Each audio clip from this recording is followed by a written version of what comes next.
साल के अंत तक 5 राज्यों में विधानसभा चुनाव होना है। वहीं अगले साल की शुरुआत में देश में लोकसभा चुनाव होने हैं। ऐसे में सियासी पारा हाई होना स्वाभाविक है। इससे पहले विपक्षी दलों में एकजुटता की कोशिशें तेज हो गई हैं। 23 जून को पटना में इससे जुड़ी एक बड़ी बैठक बुलाई गई है। इस बैठक में कांग्रेस, जेडीएस, राजद से लेकर टीएमसी, सपा, डीएमके तक के नेता मौजूद रहेंगे। बैठक में गठबंधन की रूपरेखा तैयार हो सकती है। ये भी तय होगा कि सीटों का बंटवारा कैसे होगा, कैसे भाजपा को घेरना है, इसको लेकर भी मंथन होगा। आइए इस बैठक के एजेंडे और इसके असर के बारे में समझते हैं।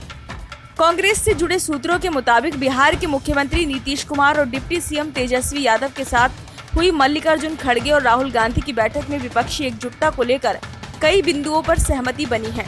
अब उसी फॉर्मूले के सहारे विपक्ष के अन्य दलों को एक साथ लाने की कोशिश हो रही है। इस फॉर्मूले पर अंतिम मोहर तब लगेगी जब एक साथ सारे विपक्षी दलों के नेता बैठक करेंगे।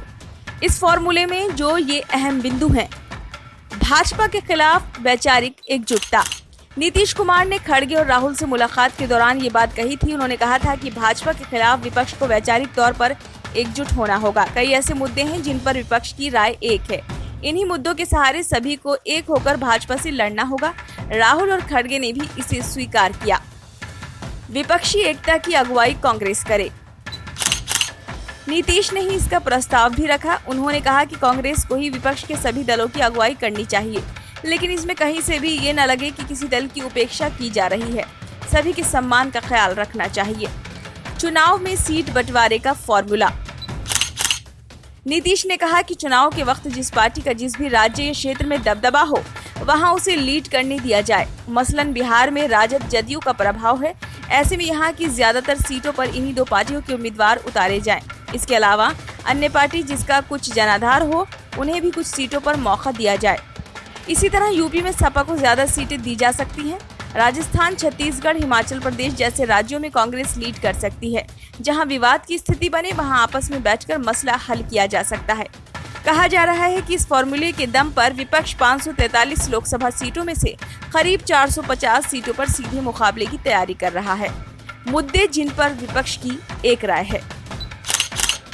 विपक्षी दलों पर जांच एजेंसियों की कार्रवाई। इस वक्त सोनिया गांधी, राहुल गांधी से लेकर केसीआर, तेजस्वी यादव, उद्धव ठाकरे, ममता बनर्जी और अरविंद केजरीवाल तक कई मामलों में फंसे हुए हैं। ये एक ऐसा मुद्दा है जिसको लेकर सभी दलों की एक राय है। सभी ने इसके खिलाफ सरकार पर हमला बोला है। अल्पसंख्यकों के मुद्दे पर विपक्ष ने लगातार आरोप लगाया है कि सरकार अल्पसंख्यकों के खिलाफ काम कर रही है। सरकार पर सांप्रदायिक होने का भी आरोप लगाया जा रहा है। ऐसे में इस मुद्दे पर भी विपक्ष सहमति बना सकता है।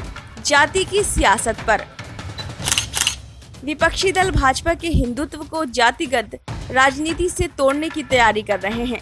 इसके लिए हर राज्य में विपक्षी दल जातिगत आरक्षण को बढ़ाने, जातिगत जनगणना कराने जैसे मुद्दे उठाएंगे। गठबंधन के बाद क्या होगा?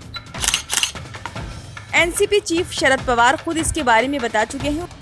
उन्होंने पिछले दिनों मीडिया से बातचीत में कहा कि विपक्ष के सभी दलों ने गठबंधन करने का फैसला ले लिया है। अब सभी भाजपा सरकार के खिलाफ एकजुट होकर लड़ाई लड़ेंगे। 23 जून को होने वाली बैठक के बाद सभी दल अपने अपने क्षेत्र में भाजपा सरकार के खिलाफ सड़क पर उतरेंगे।